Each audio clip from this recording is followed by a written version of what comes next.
What's going on, y'all? So listen. What's going on, y'all? So we back again for another episode review of the Braxtons. This is season 1, episode 3.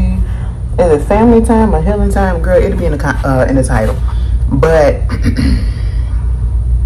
we get into the episode, and I will say that a plus, or I should say a positive about this episode is, even though they are still in the process of, you know, doing the healing and the grieving, this episode wasn't as heavy as the first 2 episodes. And it's very understandable why the first 2 episodes had to be heavy, because they literally are dealing with, you know, still the passing of Tracy, and it was the anniversary of her passing coming up.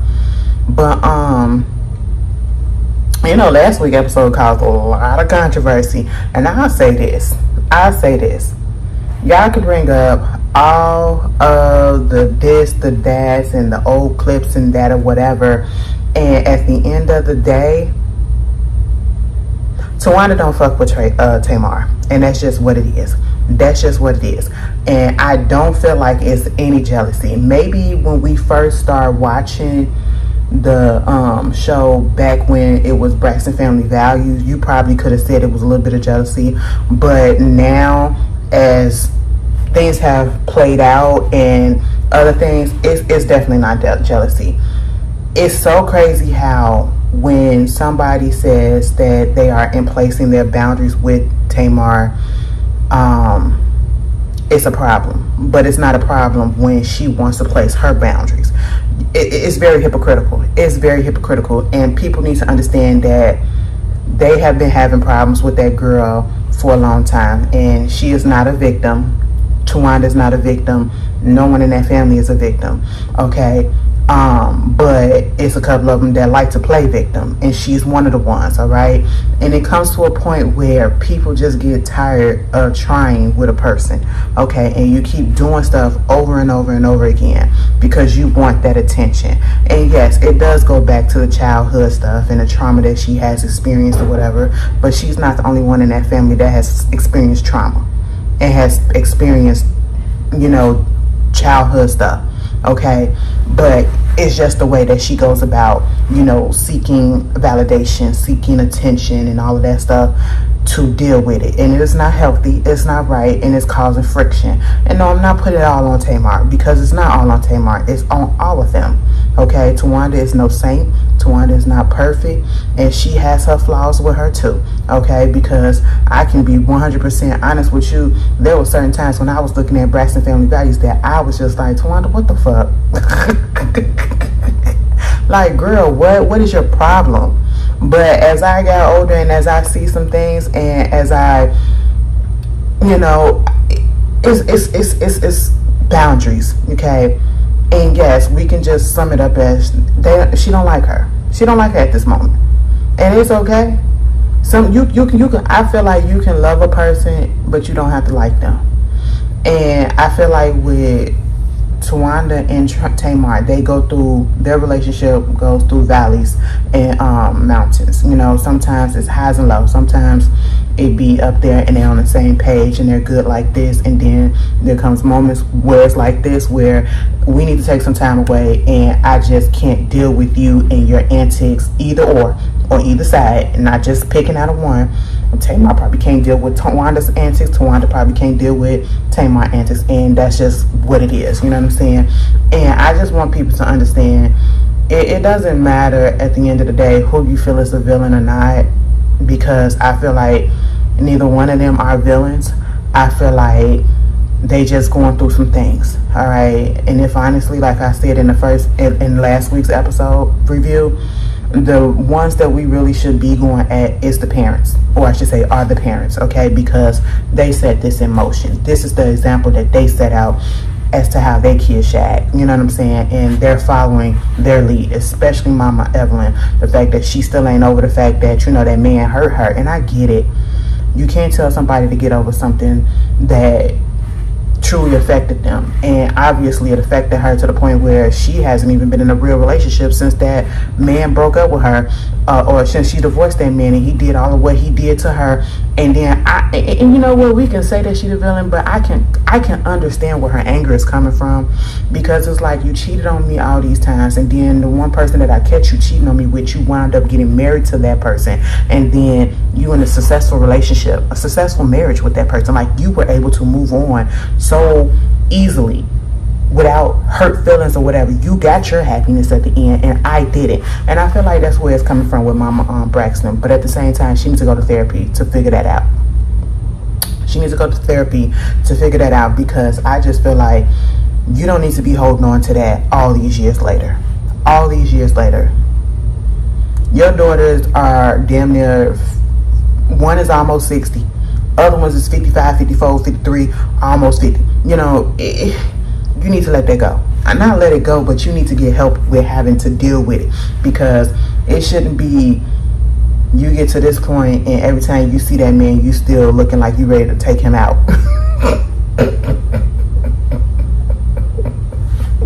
That's just what it is. And you know what? And I hate the fact that we, or the people, myself included, has called that lady miserable, has called that lady bitter. But that is what she's putting out, and I don't want that. And she's like an emotional manipulator as well when it comes to her daughters. Okay, so there's that. And you know, like, again, I know people gonna have their issue or their feelings, and some people probably gonna say, Ashley, you just saying this because you're biased. No, it ain't nothing about that. It's just that I see what it is. I've firsthand witness some things, firsthand know some things, and take that out of it. I can just see that it's not just one person, it's multiple person. But when it comes to Tamar and Tawanda, it's both of them. And I do feel like the people like to coddle Tamar, because we used to do that back in the day when we was cool.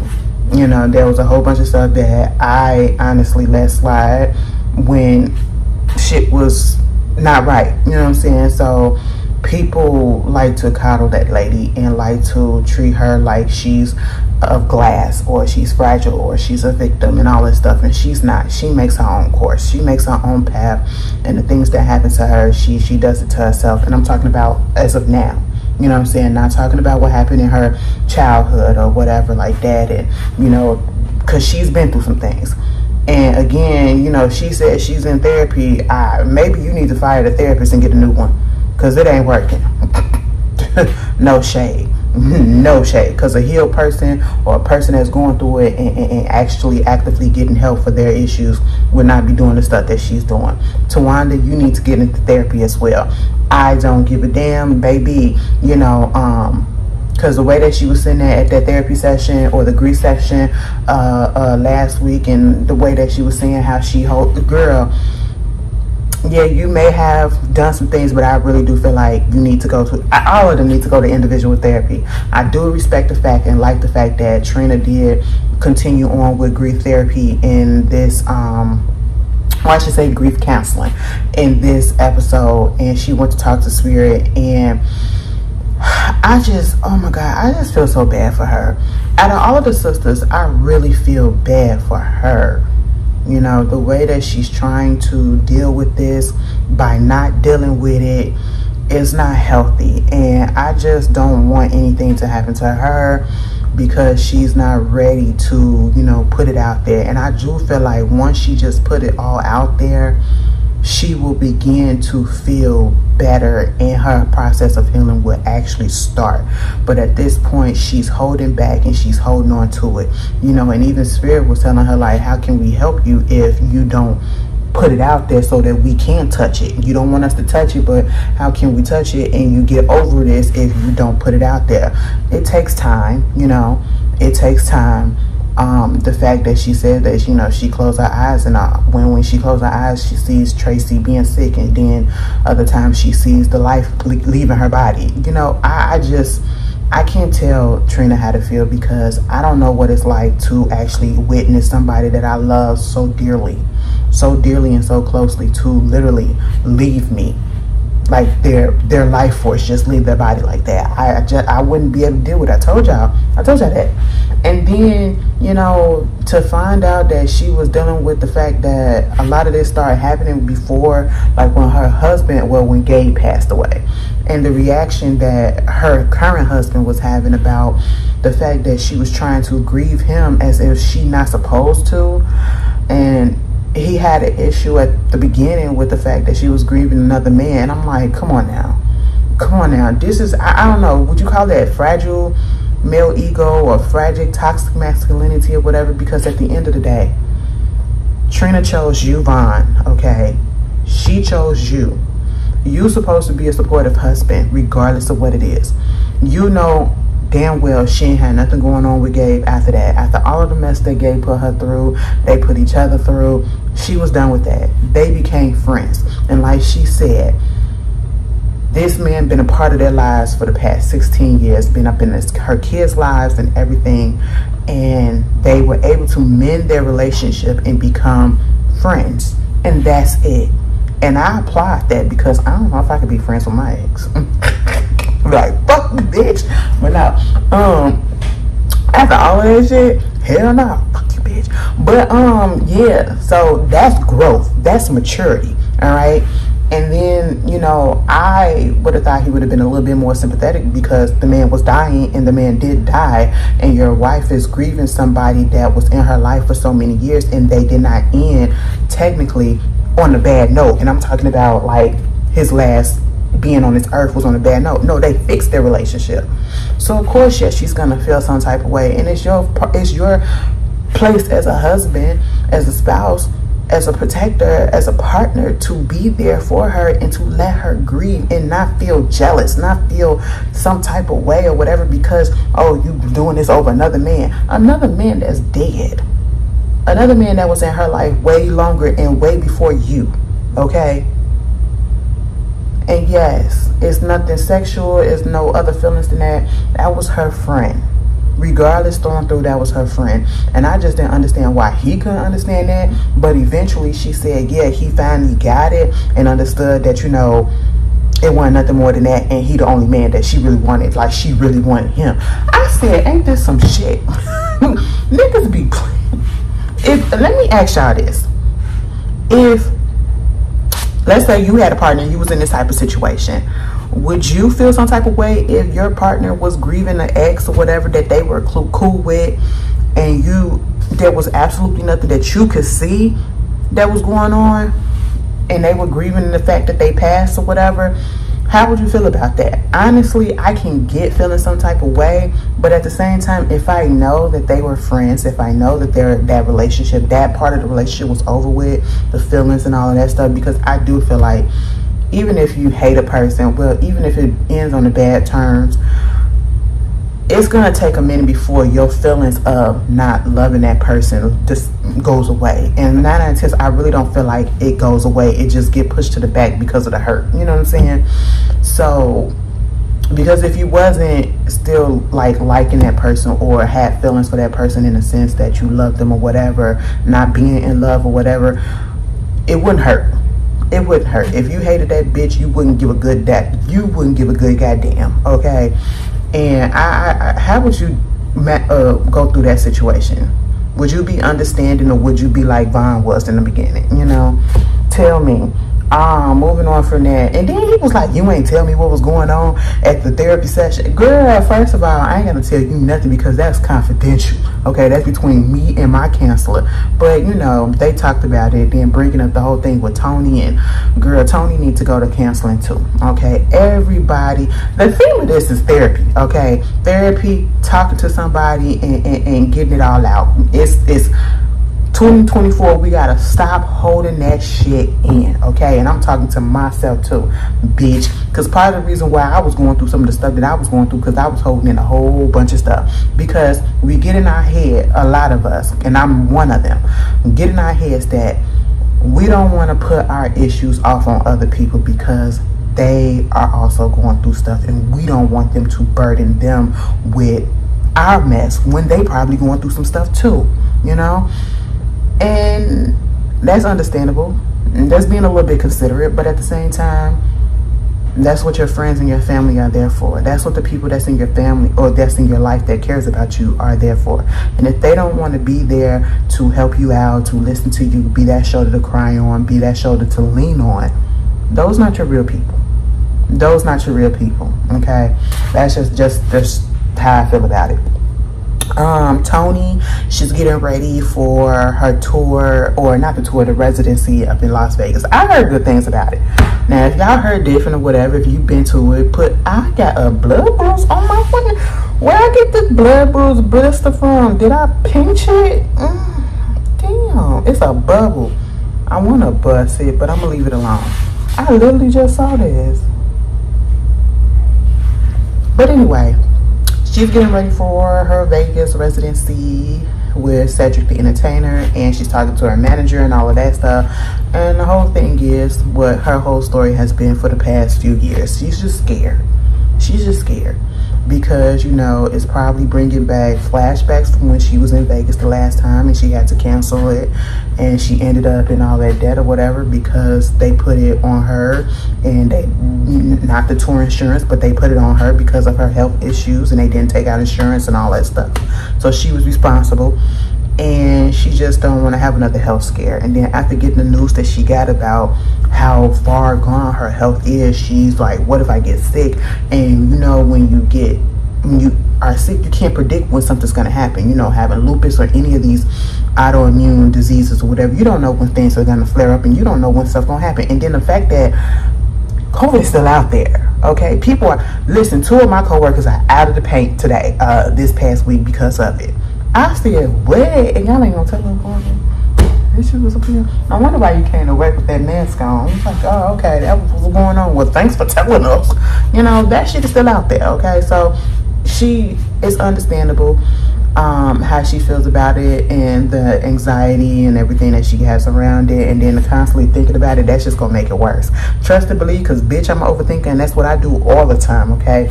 Plus I'm a hypochondriac, so I've come to terms with that. I've come to terms with that, bitch. Somebody say something that, oh, this is going on, and then I be thinking like, oh, let me check this, bitch. I be looking up everything, girl. If I need a little bit of help. But anyway, so somebody gonna be like, bitch, go to therapy. Yeah, we know that, we established that.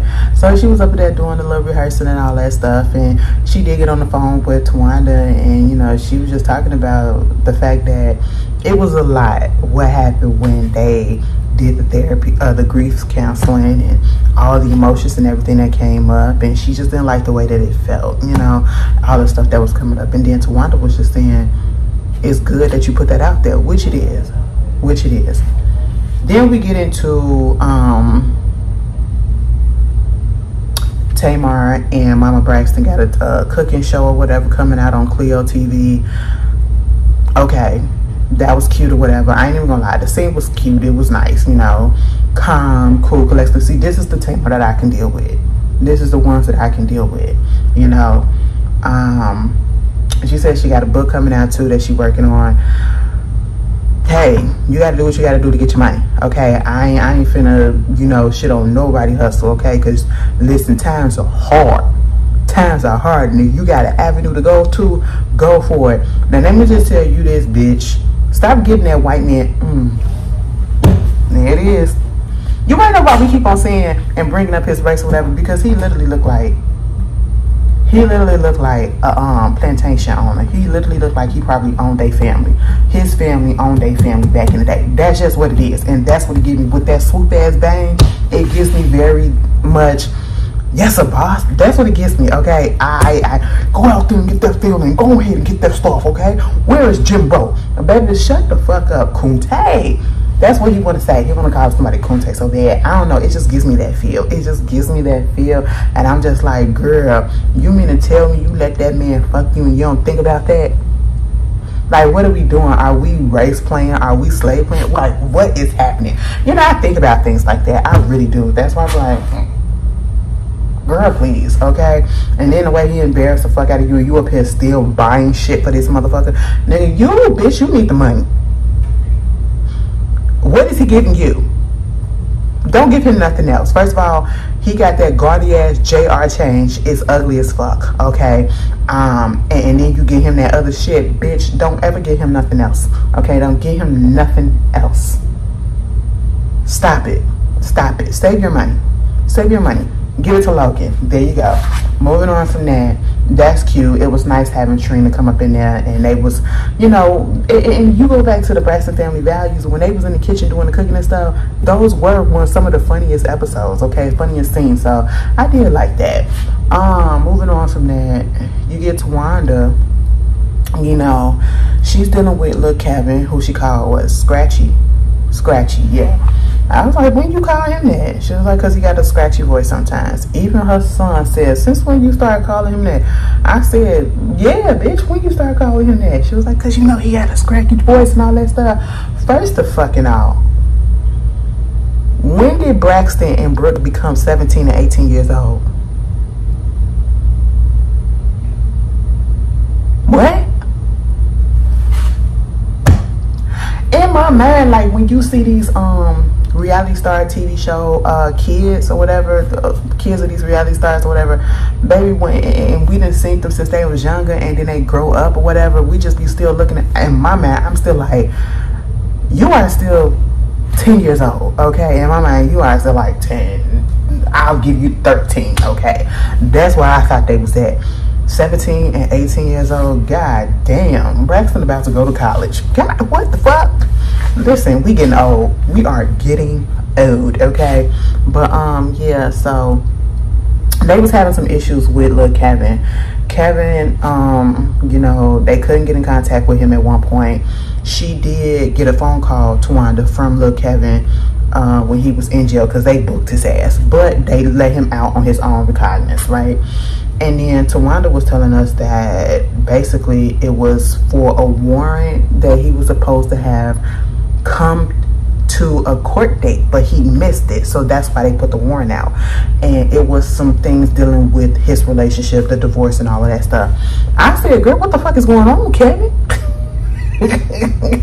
What is happening over there? Olivia, what is going on? You know what? He like, listen, I ain't signed up for this shit, okay? So y'all not finna get my business, and I respect that. And I respect how Tawanda is literally like his protector. She stepped up and became like mama bear number 2. You know, anytime somebody want to say something, do something, she shut that shit down. She gives some privacy and all of that stuff, and you can tell that the respect is both ways, you know, and he loves her for that, and Trina as well. We can see that those two are the closest to him, and I'm glad that he got that.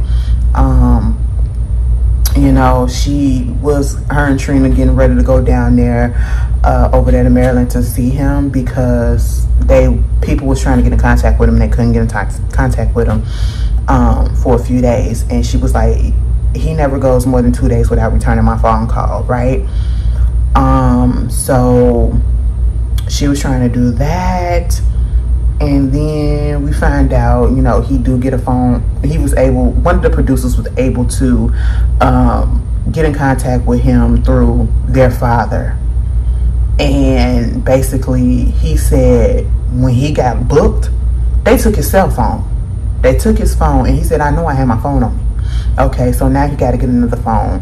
And so, you know, Tawanda's still finna come down there just so that she can lay eyes on him, make sure everything is okay. And I just want to say, I don't know how I feel about them showing us past the third wall, or I should say the fourth wall, you know, the production and everything, and how they're putting up the scenes and all that stuff, or they staging the scene. Okay, so we got the car scene. All right, cool. And that's a wrap on that. I don't need all of that, okay? At first I was like, oh, okay, that's cool, but then I'm like, no. All right, it's I don't know, something about this is just, it's different. And of course we knew that this was going to be different because Tracy is no longer there. So it took it on a different path of, you know, healing and sadness or whatever. But it just feels a little bit heavier than it needs to be. Hear me out. What I feel like adding to it is, if you listen to the music, you know, that's playing in the backgrounds of the episodes and the transitioning and all that stuff, even the theme song, it seems a little dark. It seems a little heavy, and not dark, but, you know, semi-dark. You know, it just don't seem fun. It don't seem like the old Braxtons. I mean, I get it that we had a death in the family. Listen to me, I get it that they had a death in the family, but at the same time, I know that there's some other lightheartedness that's going on, and you don't have to have the music be so, you know, hinging on the fact that y'all dealing with, like, lighten it up just a little bit. And even me, it's some of this music. Have y'all ever watched Succession? That was on HBO. It's no longer on HBO no more. Well, the series is over with, but you can go back on HBO Max and watch it. It's good. I suggest it. But if you listen to the music that is playing throughout this episode, is it me or did it sound similar to Succession? Like, girl, I was like, what is going on? But yeah, it's a little dark. It's a little dark, but I get it. But I need them to lighten it up a little bit. I need them to lighten it up a little bit, because this is giving. And I need people to quit talking about how, if it wasn't for Tamar or whatever getting in the show or whatever, they wouldn't have nothing, or they need to thank Tamar for putting them back on the show and all this stuff. None of them women, and I'm telling you 100%, Trina and her husband financially fine. Tawanda and her man, her fiance, and prior to that, financially secured. Okay, them motherfuckers be everywhere. I mean, out of the country everywhere, just because they literally just came back from South Korea, just because. They're not struggling for money. Tony's not struggling for money. Tamar is not struggling for money. At least I don't think. I really feel like they just wanted to come back just to come back. Okay, do I feel like it really was needed? No, not at this time. Do I feel like they needed to come back at this time? No. But yeah, can we just on that narrative? None of them are struggling like that. Okay, but anyway, y'all tell me how y'all felt about this episode. But it wasn't much, and I will see you guys later. Peace.